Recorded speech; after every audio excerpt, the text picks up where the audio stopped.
नमस्कार, मैं हूं प्रभु पटेलिया। अनादि टीवी पर बजट चर्चा में आपका फिर से स्वागत है।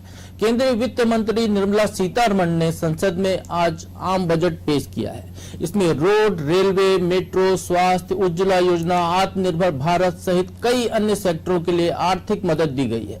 इसके साथ ही कृषि सेक्टर और किसानों के लिए भी बजट में कई सौगातें हैं। वित्त मंत्री ने कहा कि हमारी सरकार किसानों के कल्याण के लिए समर्पित है। किसानों के नाम आते ही संसद में हंगामा मच गया। मोदी सरकार के आम बजट में देश के चुनावी राज्यों पर विशेष कृपा दृष्टि नजर आई है। केंद्रीय वित्त मंत्री निर्मला सीतारमण ने आम बजट में इस साल 3,500 किलोमीटर नए राष्ट्रीय राजमार्ग बनाए जाने का लक्ष्य रखा है और तमिलनाडु से लेकर केरल, असम और पश्चिम बंगाल को विकास की सौगात से नवाजा है। टेक्सटाइल पार्क से लेकर हाईवे और इकोनॉमिक कॉरिडोर के ऐलान को तमिलनाडु के राजनीतिक समीकरण साधने की कोशिश के तौर पर देखा जा रहा है और पश्चिम बंगाल के हाईवे का कायाकल्प करने का ऐलान भी किया गया है। वहीं वित्त मंत्री ने आम बजट 2021-22 में पुराने वाहनों को सड़क से हटाने के लिए स्क्रैप पॉलिसी की घोषणा की है।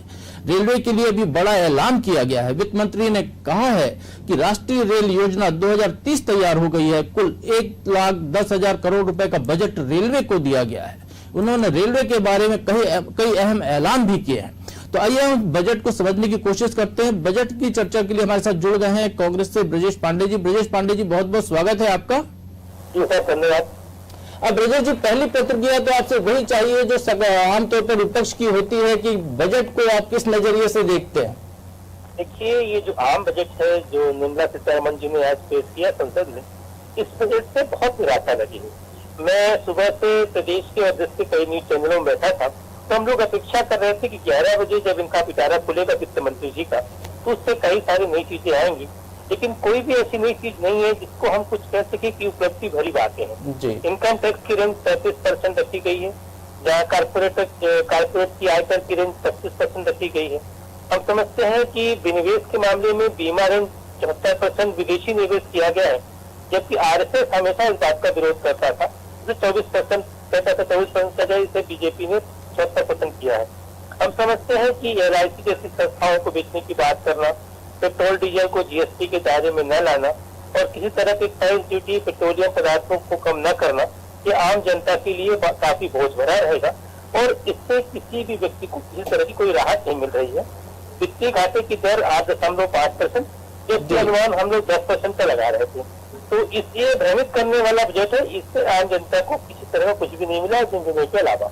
विजय जी, आपसे जुड़ा या आपके विषय से जुड़ा थोड़ा सा हटकर सवाल हो सकता है, लेकिन चूंकि आप इस बजट में आपको कमियां ही कमियां दिख रही हैं, स्वाभाविक तौर पर हर विपक्ष का दायित्व होता है कि सरकार जो भी बजट लाए उसकी कमियां सामने रखे तो जनता के सामने एक सही तस्वीर उभर कर आ जाती है। आप क्या इसको बता सकते हैं कि आपकी सरकार यदि होती आज तो वो बजट कैसे लाती इस कोरोना काल में, जबकि इतना संकट देश में आर्थिक रहा है, उस दौर में आपकी सरकार का बजट क्या इससे किस तरीके से बेहतर हो सकता था?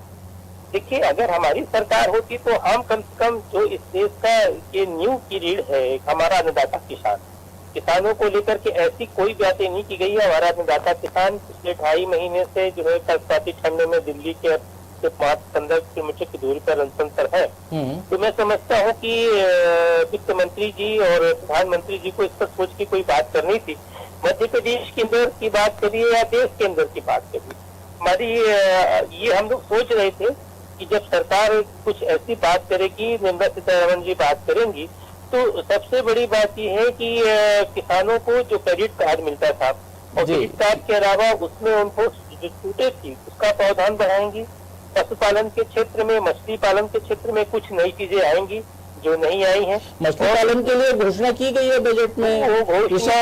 कृषि को अगले साल तक दोगुनी आय कृषि से करने की घोषणा बजट में की गई है। कृषि क्षेत्र में कर्ज के लिए ज्यादा राशि का प्रावधान किया गया है। देखिए, जहाँ तक इसकी बात है कि मछली पालन और कृषि पालन की बात है, हम लोग जितना अनुमान लगा रहे, क्योंकि आपने सवाल किया कांग्रेस करती तो कैसा करती, हम लोगों का ये था कि कृषि इंफ्रास्ट्रक्चर पर जो खर्च होता वो इनसे ज्यादा व्यवस्थित में होता। हमारी कोशिश होती कि जो वेयर हाउसेज है और जो कोल्ड स्टोरेज है उसको लेकर के और हम मछली पालन, पशुपालन से जुड़ी योजनाओं के खर्च को बढ़ाते और MSME जैसी चीजों में और कई सारे ऐलान कर सकते थे। क्योंकि इससे मैन्युफैक्चरिंग हब बनने के चांसेस बनते हैं। और दूसरी बात ये कि एक अच्छी बात थी कि जनवरी में जो जीएसटी कलेक्शन था 1.20 लाख करोड़ रुपए हो गया था। जी जी, और ये एक बड़ा आंकड़ा था। ब्रजेश जी, मैं बता दूं कि आप स्टूडियो से हमारे ब्यूरो हेड ब्रजेश चौकसी जी भी आपको सुन रहे हैं और हमारे साथ भारतीय जनता पार्टी से विकास बोंद्रिया जी भी जुड़े हुए हैं। चूंकि आप कह रहे हैं कि कृषि के क्षेत्र में ज्यादा प्रावधान करना चाहिए था, लेकिन खर्च के लिए पैसे की जरूरत होती है, पैसा कहां से आएगा ये भी एक देखने वाला पक्ष होता है। विकास जी, क्या सरकार ने जो बजट लेकर आई है और जिस तरीके से केंद्रीय वित्त मंत्री ने कहा कि बड़ा घाटा हुआ है कोरोना काल में देश में, सरकार को लगभग वो 9% से ज्यादा का वो राजस्व घाटे की बात कर रहे हैं कि इस साल केंद्र सरकार को होने वाला है, उनको बाजार से पैसा उठाना है, तो क्या केंद्र सरकार को आय बढ़ाने का केवल एक यही विकल्प है या कृषि के क्षेत्र से ज्यादा आय बढ़ाई जाए, घरेलू उद्योगों को बढ़ावा दिया जाए, एमएसएमई सेक्टर को और मजबूत किया जाए, इस तरीके के विकल्प अपनाए जाए जो कि गांधी जी की नीति थी स्वदेशी से समावेशी विकास की? इन सबके ऊपर जोर दिया गया है। आप बजट के डिटेल शेड्यूल्स पढ़ेंगे, भाषण में हर चीज आ नहीं पाती है, लेकिन जो मुख्यतः बात आई है कृषि क्षेत्र में, आप देख रहे हैं अगर एग्रीकल्चर फाइनेंसिंग हम 10 लाख करोड़ से ले जाके अब 16 लाख करोड़ पे ला रहे हैं, तो उसमें हम जब भी बात करते हैं मिश्रित खेती की बात करते हैं जिसमें फिशरीज, पशुपालन और खेती जो फसलों का उत्पादन है वो सब जुड़ा हुआ है। और आपने देखा होगा जैसे अभी कह रहे थे कि सब मछली वगैरह में जो क्रेडिट कार्ड योजना चालू की गई है वो पशुपालन के लिए भी है, वो कृषि के लिए, मतलब कृषि के सभी आयामों के लिए जिसमें पशुपालन मछली पालन इंक्लूडेड है। 6 जो फिशिंग नए स्पेयर्स बनाए जा रहे हैं वो भी वृहद स्तर पे मछली पालन को बढ़ावा देंगे। जहां तक बात लघु उद्योगों की है, इसके ऊपर तो सरकार का पूरा आत्मनिर्भर जो योजना चलाई जा रही है फोकस्ड है, उसके तहत इन्वेस्टमेंट भी बढ़ाया जा रहा है। आप इसमें एक बात देखिए, रोजगार और उत्पादकता बढ़ाने के लिए जो इंफ्रास्ट्रक्चर में लगभग 5.5 से 6 लाख करोड़ का इन्वेस्टमेंट सरकार एक साल में करने जा रही है, और जो केवल केंद्रीय सरकार नहीं करेगी, फेडरल सिस्टम में राज्यों को भी शामिल किया गया है उन कैपिटल इन्वेस्टमेंट के लिए। राज्यों को तो विकास जी घाटा कम करने के लिए कहा गया है, और वो जब राज्य घाटा कम करेंगे तो कैसे वो ज्यादा पैसा खर्च कर पाएंगे? जो गवर्नमेंट ने, सेंट्रल गवर्नमेंट ने बजट प्लान किया है कैपिटल इन्वेस्टमेंट के लिए, उसमें राज्यों के लिए लगभग 25 से 30% राशि बढ़ाने की बात की है ना। 1.5 लाख करोड़ के लिए राज्यों के माध्यम से इन्वेस्टमेंट होगा, कैपिटल इन्वेस्टमेंट। राज्यों को घाटा कंट्रोल में करने के लिए कहा गया है, क्योंकि जो हमारा एफआरबी एक्ट है उसमें हमें 3 से 3.5% के बीच में उसको लाना लाजमी है, उसके लिए टाइम शेड्यूल है और उसके तहत ये काम करना है। अब इस साल अगर राजस्व घाटा हमारा बढ़ गया अनुमानों के मुकाबले, तो फिस्कल डेफिसिट बढ़ा है, गवर्नमेंट उस बात को कोई बहुत अच्छा तो मानती नहीं है कि 9 से ज्यादा प्रतिशत का फिस्कल डेफिसिट आ गया है, लेकिन आगामी वर्ष में उसे 6.5% के लगभग कंट्रोल करते हुए लाएंगे। और जो आपने कहा गवर्नमेंट टैक्सेस के माध्यम से नहीं बढ़ा रही अपनी आमदनी को, आपने देखा होगा उन्होंने कहा कि हम 80,000 करोड़ रुपए के नए कर्जे इस वर्ष के लिए प्लान कर रहे हैं, ताकि हमारा ये जो राजस्व घाटा हुआ है, एक्सपेक्टेड रेवेन्यू में कमी आई है, वो पूर्ति हो सके। चलिए ब्रजेश जी से समझ लेते हैं। ब्रजेश जी, विकास जी को सुना आपने, विकास जी कह रहे हैं जिस तरीके से वो बता रहे हैं कि बड़ी सौगातों वाला बजट है, लेकिन हमने एक चीज और देखी है कि केंद्र सरकार तो अपना घाटा कम कर नहीं पाई। 9% करीब राजकोषीय घाटा उनका इस बार है, और केंद्र सरकार कह रही कि अगले साल का जो है उनका राजकोषीय घाटा वो 6% से ज्यादा रहने वाला है, और मध्य प्रदेश जैसे राज्यों को कह रही है कि अपना राजकोषीय घाटा 3% से कम रखिए। पिछले साल की यदि हम देखें तो मध्य प्रदेश का जो बजट है अभी जो, उसमें लगभग 6% का राजकोषीय घाटा राज्य सरकार का है। तो जब घाटा कम करने के लिए आप कह रहे हैं, तो राज्य किस तरीके से विकास की दौड़ में, जो जिस तरीके से बैलगाड़ी के 2 पहिए होते हैं, केंद्र की तरफ से तो संसाधन वो कह रहे हैं कि हम इतना देंगे, राज्य कहाँ से संसाधन जुटाकर उसमें सहभागिता कर पाएंगे? देखिए बहुत सीधी सी बात है, हमारे भारतीय जनता पार्टी के काफी प्रवक्ता मित्र कुछ भी कहे, लेकिन ये बात आप अच्छी तरीके से समझते हैं कि दूर के ढोल सुहावने होते हैं और फटा पोस्टर निकला हीरो की जगह निकला जीरो। सीतारमण जी का ये पहला वो नहीं है बजट। सीतारमण जी ने अब तक तीसरा अपना जो है पेश किया है। नरेंद्र मोदी सरकार का कुल 9वां अंतरिम बजट मिला दिया जाए तो है, जिसे आज पेश किया गया।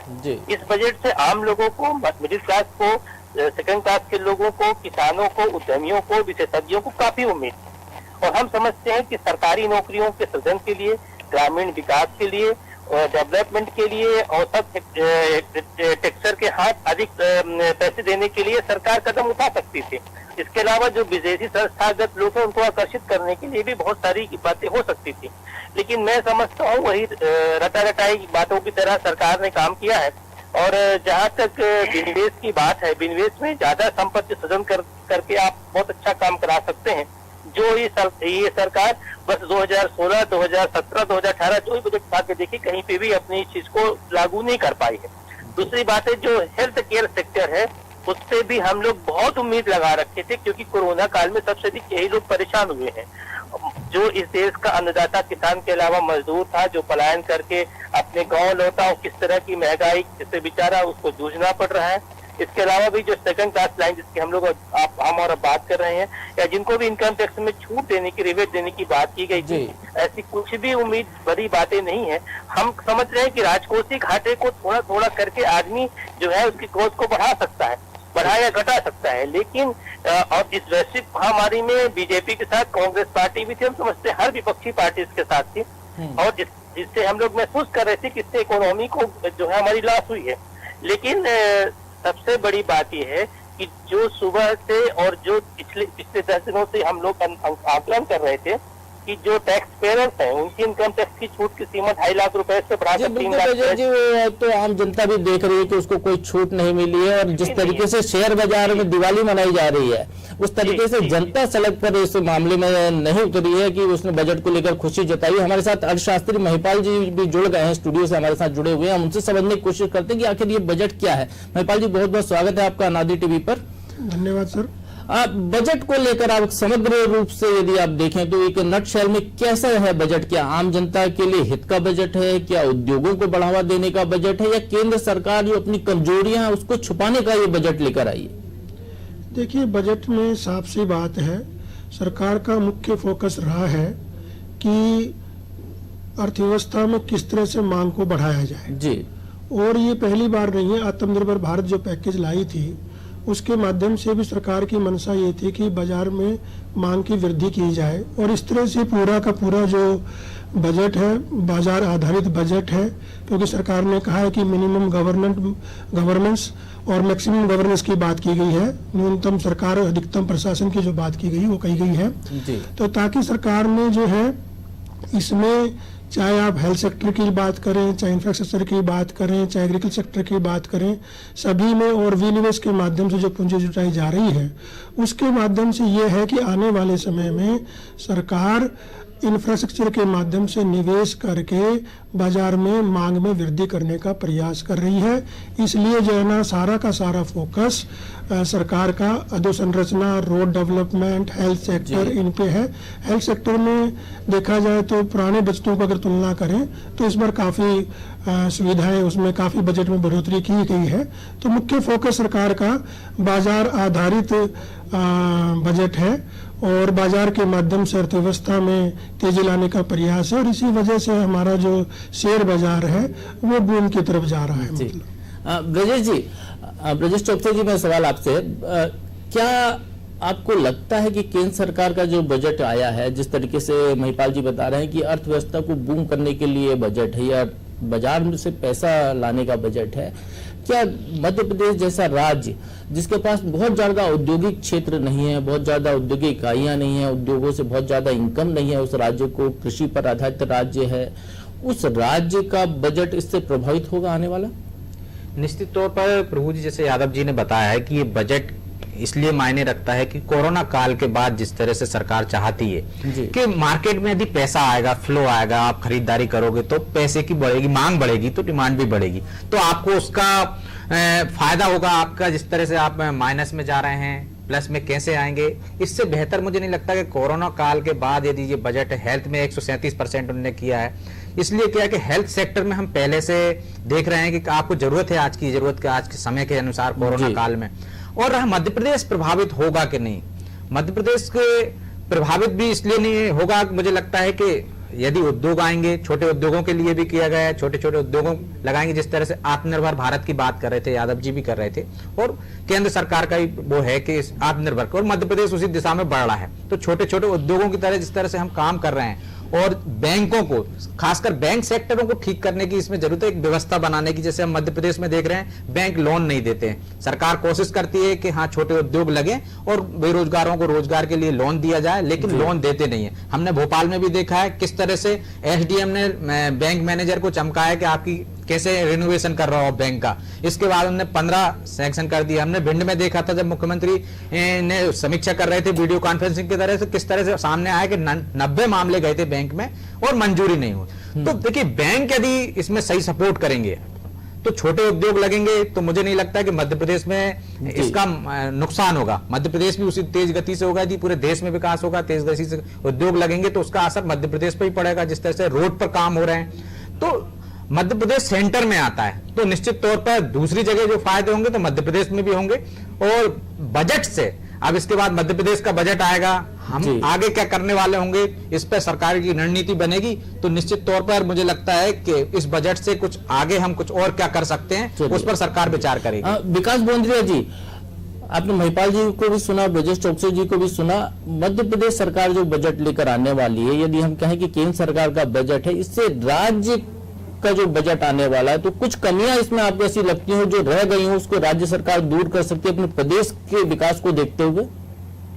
नहीं, माकूल बजट है सेंट्रल गवर्नमेंट का, और यही बात प्रदेश के वित्त मंत्री श्री जगदीश देवड़ा जी को भी महसूस हुई है। उन्होंने कहा हमारे लिए बड़ी कंफर्टेबल स्थिति होगी। सरकार ने जो कैपिटल एक्सपेंडिचर में फेडरल सिस्टम को देखते हुए प्रदेशों को जो ग्रांट देने का बताया है बजट के माध्यम से, और अन्य ग्रांट्स की भी बढ़ोतरी की बात की है, तो उससे मध्य प्रदेश बेहतर स्थिति में होगा।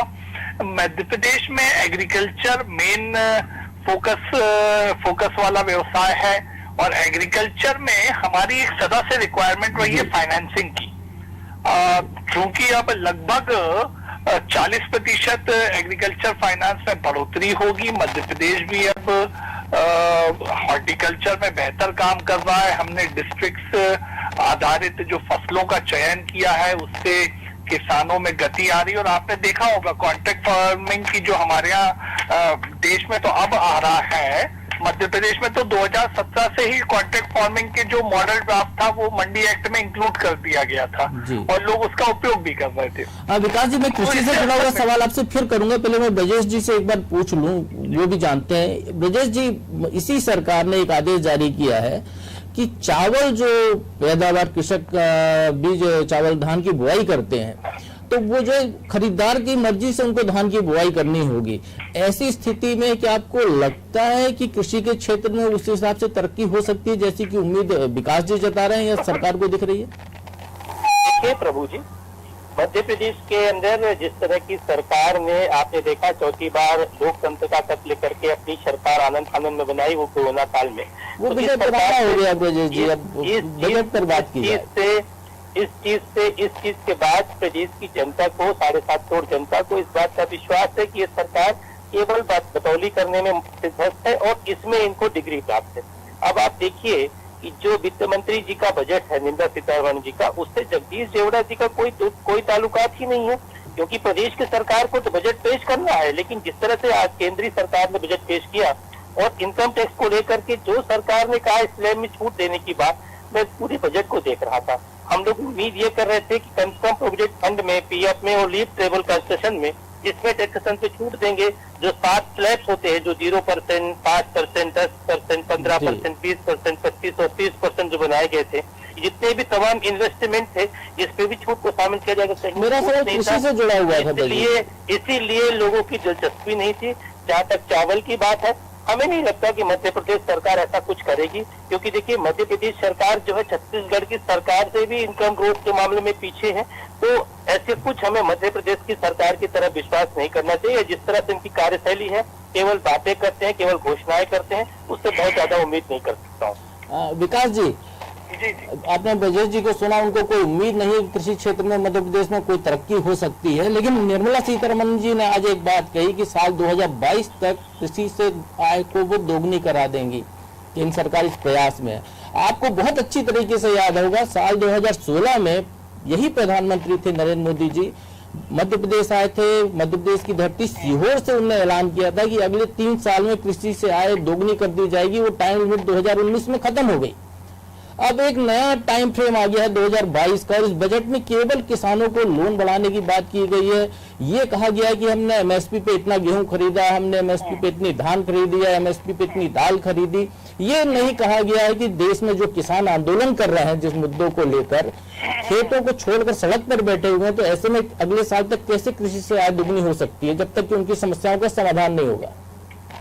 समाधान किया है और आपने देखा होगा कि ठीक है, वर्तमान में जो किसान आंदोलन चल रहा है, लेकिन जो तीनों कृषि कानून आए हैं वो भी किसान आंदोलनों की ही के कारण आए हैं, उन्हीं इनकी परिणति है। एक बाजार व्यवस्था इकोसिस्टम डेवलप करना था जिसमें किसान को बेहतर भाव मिल सके, वो सरकार ने प्रयास किया, वो इन कानूनों के माध्यम से बढ़ाया जाने का प्रयास है। दूसरी चीज एमएसपी की बात है। निर्मला सीतारमण जी ने फिगर्स दिए हैं कि किस तरह से एमएसपी पे खरीदी सरकार ने बढ़ाई है और जिन्सों की व्यापकता भी बढ़ाई है। दालों की हर जिन्स की एमएसपी क्यों नहीं सरकार तय कर देती है? यदि किसान मांग कर रहे हैं आपको कृषि से आय दोगुनी करनी है, हर जिन्स की एमएसपी तय कर दीजिए, आय बढ़ जाएगी अपने आप। देखिए प्रभु भाई, ये कहना बहुत आसान है। अनेक प्रदेशों में मंडी एक्टों में एमएसपी से बोली चालू हो, इसका पहले से ही पूर्व से प्रावधान भी है। विकास जी संक्षेप में मेरे उस सवाल का जवाब दे दीजिए जो मैंने कहा कि 2016 में 2019 की डेडलाइन थी और अब 2022 की डेडलाइन है। क्या आपको लगता है 2022 के बाद आगे इस बारे में बात नहीं होगी? नहीं, निर्मला सीतारमण जी ने जो बात की है और पहले भी प्रधानमंत्री जी ने जो बात कही थी 2022 का विषय उन्होंने भी रखा था, वो राष्ट्र के संदर्भ में था। मध्य प्रदेश के संदर्भ में हम चर्चा करते रहे और देखिए ना, हमने गेहूं उत्पादन और बाकी अन्य फसलों के उत्पादन में पिछले 3 साल में लगभग 40 से 50% इजाफा किया है। मतलब लगभग उतने ही रकबे पे अगर हम 40 से 50% उत्पादन बढ़ा रहे हैं तो हमारी आमदनियां तो बढ़ रही हैं। चलिए विकास जी, बहुत बहुत धन्यवाद आपको चर्चा में भाग लेने के लिए। ब्रजेश पांडे जी, आपको भी बहुत बहुत धन्यवाद। हम फिर लौटते हैं अपने अर्थशास्त्री महिपाल जी के साथ और हमारे साथ जुड़ रहे हैं खटीक जी भी जुड़ रहे हैं जो प्रोफेसर हैं अर्थशास्त्र के। तो इनसे समझने की कोशिश करते हैं कि आखिर बजट क्या कहता है मध्य प्रदेश को लेकर और देश को लेकर। खटीक जी, आपको क्या लगता है, क्या जो वादे किए गए हैं, जो इरादे जताए गए हैं, क्या केंद्र सरकार उन पर 1 साल में या जो टाइम फ्रेम उन्होंने तय किया किसी का 3 साल, उस समय पर पूरा अमली जामा पहनाने की दिशा में सक्षम है? ये बजट है, ये आम आदमी के हित में नहीं है। ये बजट क्या है कि बेसिकली इंफ्रास्ट्रक्चर पे फोकस किया गया है। ये इंफ्रास्ट्रक्चर फोकस होने से क्या होगा, इन्फ्लेशन बढ़ेगा, महंगाई बढ़ेगी। ये किसानों के लिए भी उन्होंने कोई बात नहीं करी गई है। इन्होंने इस बजट में नहीं क्या होता है कि जो है युवा वर्ग के जो रोजगार की बात कही गई है। लोग इतनी महंगाई में क्या है कि जो हायर एजुकेशन देते हैं, काफी कॉस्टली एजुकेशन हो रहा है। अब हर पेरेंट्स क्या होता है कि सक्षम नहीं है, कुछ गरीब भी होते हैं, बच्चों को पढ़ाते हैं, उनकी अपेक्षा होती है कि बच्चा क्या होता है कि आगे जाके नौकरी करे। अब ये आत्मनिर्भर भारत की बात तो कही है, लेकिन एक लड़का हाईली एजुकेटेड है, वहां कहीं ना कहीं एम्प्लॉयमेंट की बात भी होनी चाहिए।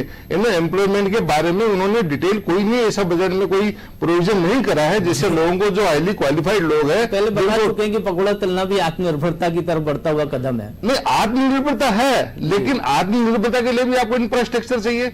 आत्मनिर्भरता क्या कहने से आत्मनिर्भरता नहीं होती है। आत्मनिर्भरता करने के लिए आपको क्या होता है कि आपके पास बेसिक इंफ्रास्ट्रक्चर चाहिए, बेसिक इंफ्रास्ट्रक्चर पे फाइनेंस चाहिए।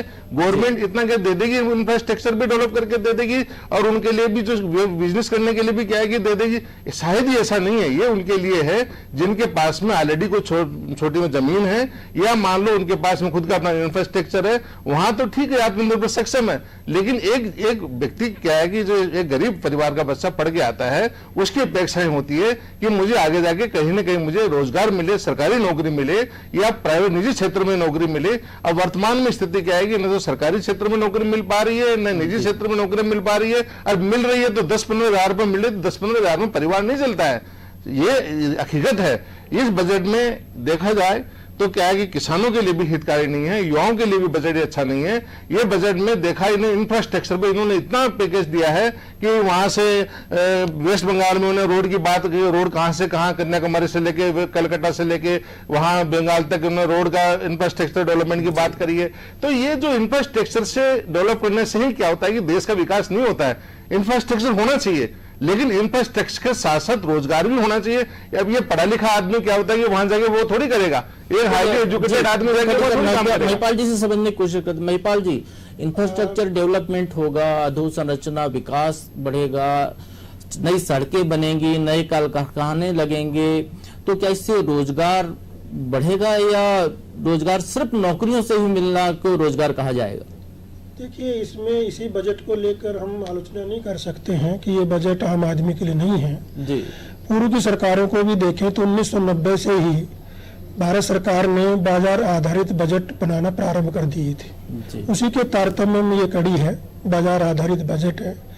और सरकार की, चाहे कोई भी सरकार रहे, उनकी पूरी मंशा रहती है कि केवल युवाओं को सरकारी नौकरी पर न रखा जाए और उसके लिए किसी न किसी तरह निजी क्षेत्र को इस तरह से विकसित किया जाए या वैश्विक क्षेत्रीय कंपनियां आए और ताकि यहाँ स्थापित हो, हमारे बच्चों को रोजगार मिले।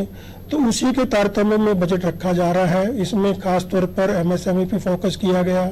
दूसरा, इसमें जो रोड डेवलपमेंट या इंफ्रास्ट्रक्चर की बात की जा रही है, क्योंकि भारत में अभी भी निजी क्षेत्र के जो बात करते हैं या वैश्विक कंपनियों की जब बात करते हैं तो एक मुद्दा आता है कि हमारे पास इंफ्रास्ट्रक्चर नहीं है।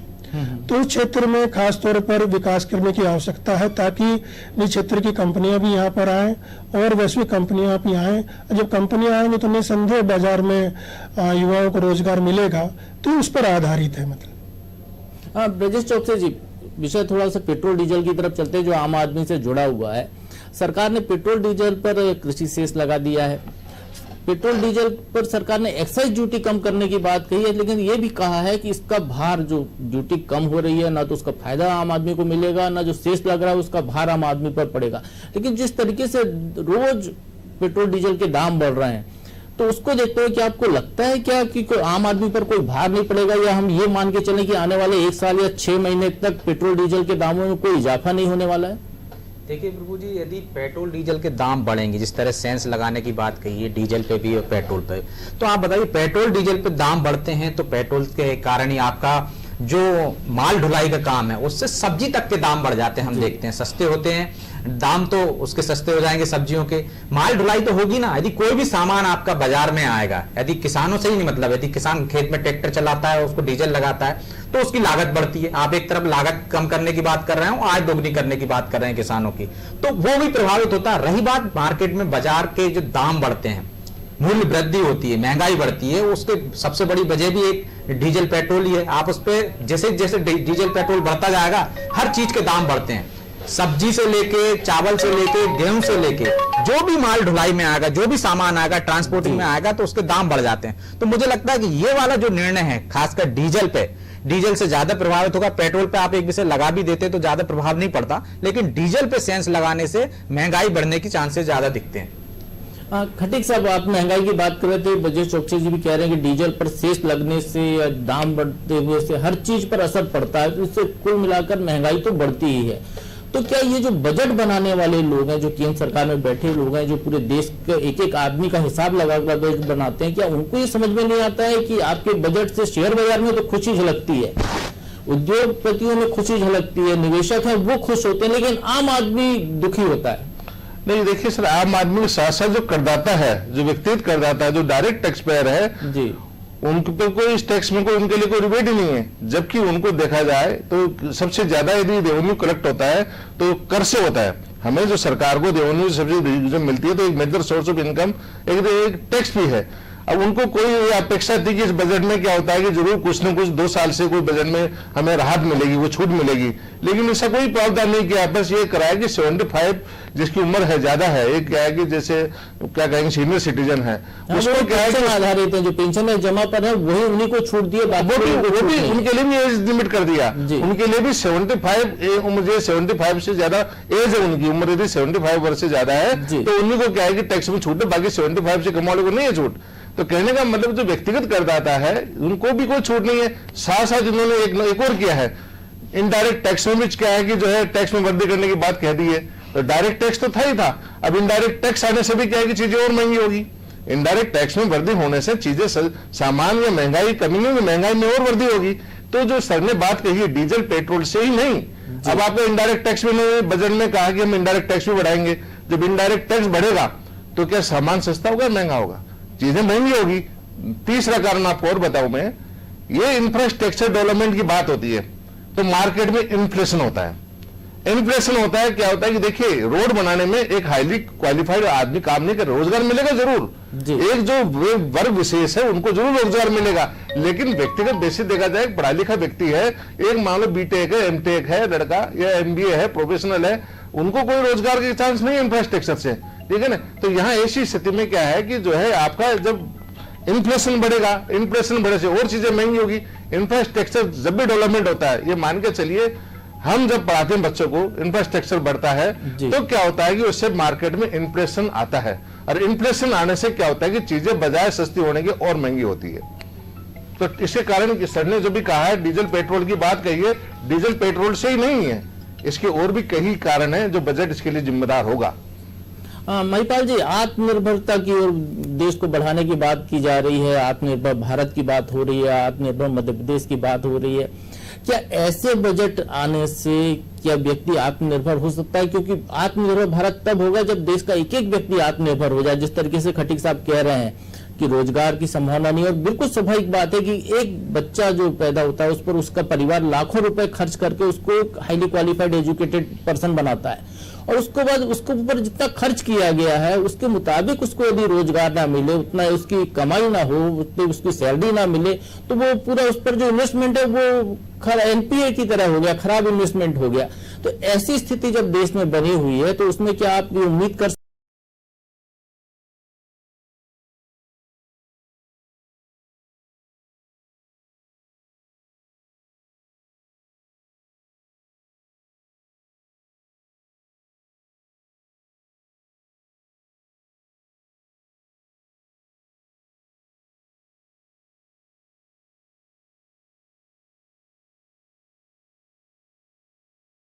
हैं वो आम जनता के बीच में जाए ताकि बाजार में मांग बढ़ पाए, क्योंकि बाजार में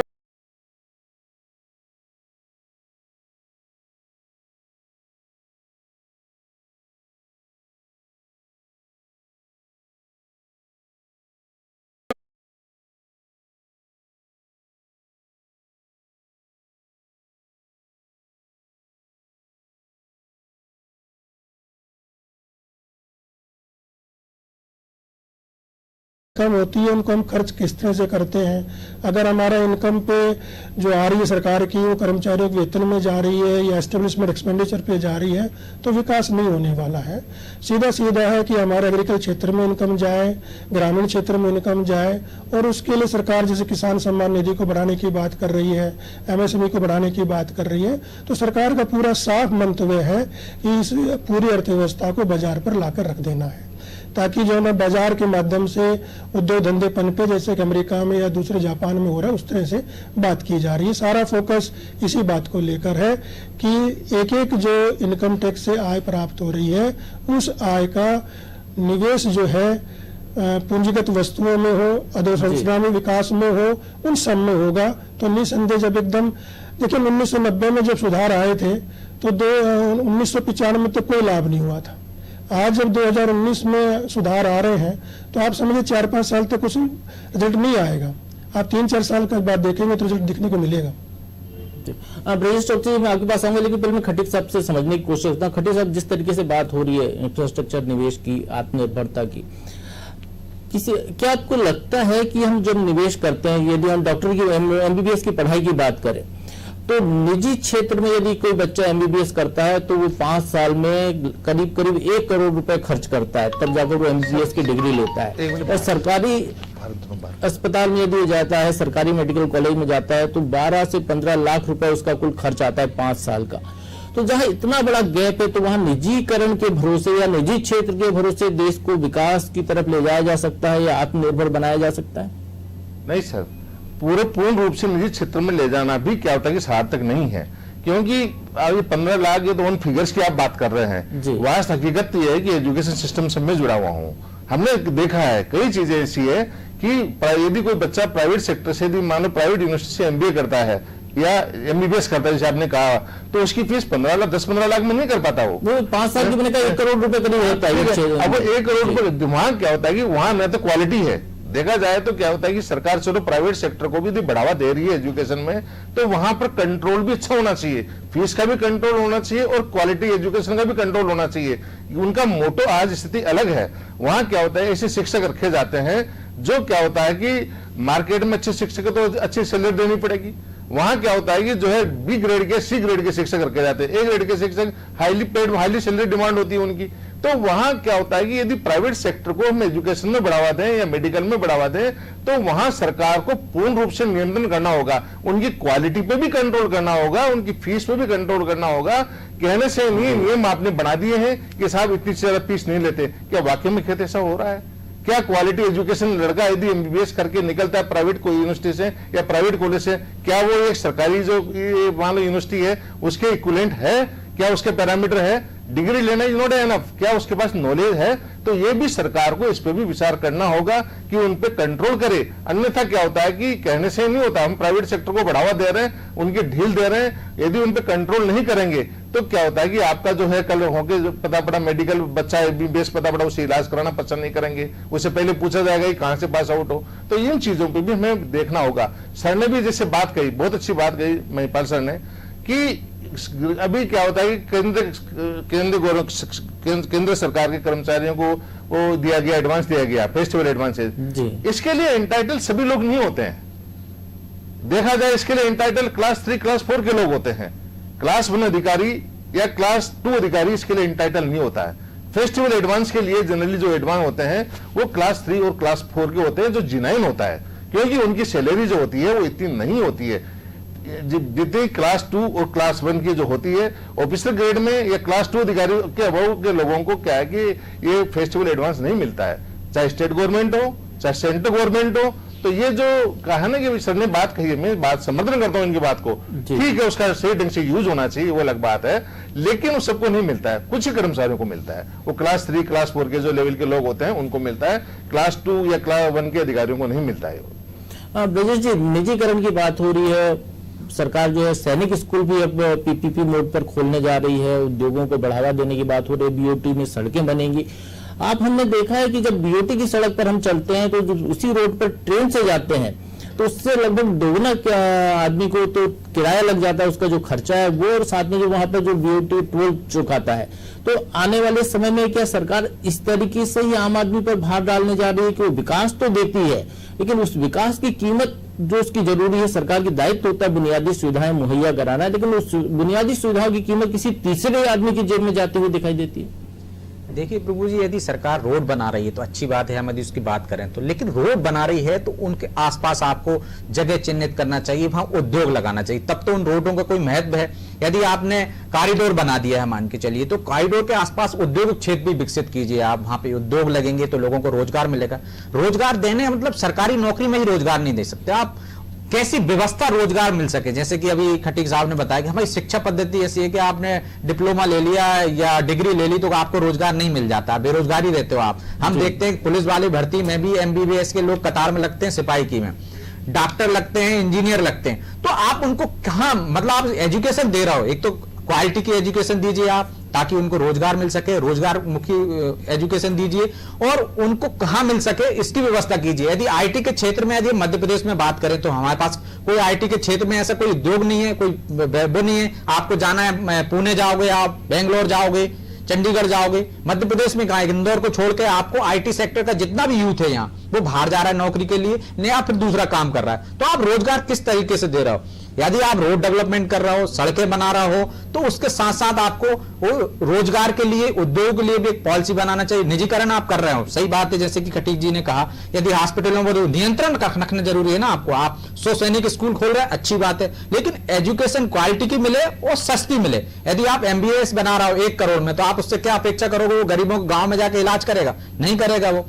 आप उसको सस्ते में एजुकेशन दो, आप उसको MBBS बनाओ, डॉक्टर बनाओ, तो आप उसको घर में भी दोगे, गांव में भी। अब आज की तारीख में कोरोना काल चला है तो लोग गांव में लौट गए, गांव में सब रोजगार चाहते हैं, लेकिन रोजगार है नहीं। आप उन क्षेत्रों में रोजगार विकसित करिए, ऐसी व्यवस्था कीजिए जैसे MSP कर रहे हैं आप, छोटे छोटे उद्योग लगा रहे हैं, तो वो छोटे उद्योग लगे कैसे, उनको ट्रेनिंग कैसी दी जाए, ये पूरा एक आपको ढांचा तैयार करना पड़ेगा, एक व्यवस्था बनानी पड़ेगी कि आप उनको रोजगार दिला सको, उनको आसानी से लोन मिल सके और वो लोन चुका सके। हम देखते हैं एजुकेशन वाले मामले पे बात करें, यदि लोन ले लेता है आदमी, जब उसको रोजगार ही नहीं मिलेगा तो कहां से चुकाएगा।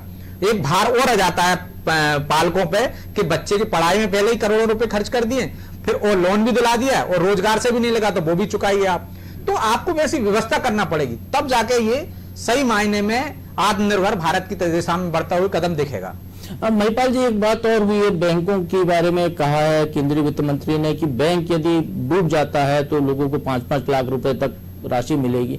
हमने देखा इसी, यदि हम पिछले 5 साल की बात करें, बहुत सारे बैंक ऐसे हैं, कई बैंक बड़े बड़े बैंक डूबे और लोग बड़े परेशान रहे। नोटबंदी के बाद का एक सिनेरियो ये भी दिखाई दिया कि तब भी लोग लाइन में लगे रहे, उनको पैसा नहीं मिल रहा है। तो सरकार लोगों को ऐसी राहत देने के बजाय ये प्रबंध क्यों नहीं करती है कि बैंकों के ऐसा सिस्टम बनाए कि कोई बैंक डूबे ही ना। आखिर वो जनता के पैसे से चल रहे बैंक हैं, वो अच्छे चलते हुए दिखाई देते हैं, और कोई बड़ा उद्योगपति उनका बहुत सारी राशि लोन लेकर और फिर NPA करके भाग जाता है और बाद में फिर उसका भार आम आदमी पर पड़ता है। एक पहला सवाल तो इसमें महाराष्ट्र में कोऑपरेटिव बैंक फेल हुआ था जी, और महाराष्ट्र का जो कोऑपरेटिव बैंक है वो RBI के अंडर में नहीं आता है, तो वहाँ इशू आया था पेमेंट को लेकर। बाकी दूसरे जो शेड्यूल्ड बैंक हैं, चाहे पब्लिक सेक्टर के या प्राइवेट सेक्टर के बैंक हो, वो जो RBI से रजिस्टर्ड और RBI से मान्यता प्राप्त हैं जी, उनके लिए कोई ना कोई व्यवस्था की जाती है। चाहे यस बैंक हुआ तो किसी को दूसरे बैंक को टेकन ओवर कर लेता है या मर्ज कर दिया जाता है, तो वहाँ ग्राहकों को शायद असुविधाएं नहीं हुई पैसों को लेकर थोड़े समय के बाद। और दूसरा जो 5 लाख वाला प्रावधान ये पूर्व में भी रहा है, ये पहले भी रहा है कि 100% गारंटी तो बैंकिंग सेक्टर में कभी रही नहीं है। सिर्फ पोस्ट ऑफिस की सेविंग को लेकर ही 100% की गारंटी रहती है। बाकी पब्लिक सेक्टर या प्राइवेट सेक्टर जो शेड्यूल्ड बैंक है उनमें कभी भी ऐसा नहीं रहा, ऐसी कोई नई बात इसमें नहीं थी, ये पहले भी रही है। अब सवाल आपने कहा कि कोई ऐसे नियम क्यों ना बनाया जाए, तो उसके लिए RBI समय समय पर अपने RBI एक्ट में प्रोविजंस हैं। सिर्फ मैकेनिज्म की प्रॉब्लम है। जैसे मैकेनिज्म में उदाहरण दूं आपको, GST में फ्लोज कम है लो में, बल्कि उसका जो एग्जीक्यूशन पोर्शन है वो हमारा कमजोर है। आपने अभी फास्टैग का एग्जांपल देता हूँ, गाड़ियों में फास्टैग लगाया जा रहा है। वो गाड़ियों में फास्टैग इसलिए लगाया जा रहा है कि अभी भी ट्रक की ढुलाई के लिए काम है। मेन वो कार के लिए इतना फास्टैग ज्यादा महत्वपूर्ण नहीं है, जो ट्रक की ढुलाई में टैक्स की चोरी हो रही है जी। अभी GST की जितनी भी स्लैब आप कम कर लीजिए, ऊपर कर लीजिए, आपका जो फेसलेस इनकम टैक्स की बात जो की जा रही है वो सारी इसी तारतम्य में है। और वर्तमान सरकार की पूरी कोशिश है कि इस तरह का सिस्टम डेवलप किया जाए कि जिसमें कम से कम चोरी हो पाए। और ये अपने इंडिया की प्रॉब्लम नहीं, वर्ल्ड में आप अमेरिकन इकोनॉमी में देखें इस प्रकार की प्रॉब्लम्स है एजुकेशन को खास लेकर। सिर्फ अपने और में ये फर्क ये है कि वहाँ कार्रवाई जल्दी होती है, अपने यहाँ कार्रवाई थोड़ी डिले रहती है और एक डर नहीं रहता नियम कानून का, ये वजह है। बाकी हमारे लॉज में कोई फ्लॉज नहीं है, सिर्फ एजुकेशन पोर्शन जरूर हमारा थोड़ा कमजोर है। खट्टी साहब, महिपाल जी GST की बात कर रहे हैं, केंद्रीय मंत्री ने भी GST की बात की है, और हमने देखा कि जब GST आ रहा था तो ये कहा गया एक देश एक टैक्स होगा। आम आदमी को लगा कि केवल एक टैक्स लगेगा, लेकिन ये बिल्कुल वैसे ही जैसे CST लगता है और स्टेट का टैक्स लगता था, वैसा ही एक सिस्टम हो गया कि टैक्स रेट तो उन्होंने कर दिए हैं, लेकिन वो 2-3 जगह लग रहा है। स्टेट का भी GST लग रहा है, सेंट्रल का भी GST लग रहा है। ये तो हुई एक बात है। दूसरी चीज एक और जो GST में हमारे सामने समझ में आई, जो कहा गया था फुल प्रूफ टैक्स सिस्टम है, इसमें कहीं चोरी नहीं होगी, लेकिन फर्जी GST बिल बनाकर करोड़ों रुपए चोरी के मामले सामने आ रहे हैं। तो आखिर इसका अर्थ केंद्र की अर्थव्यवस्था पर इसका नुकसान होता है, भार आम आदमी पर पड़ता है।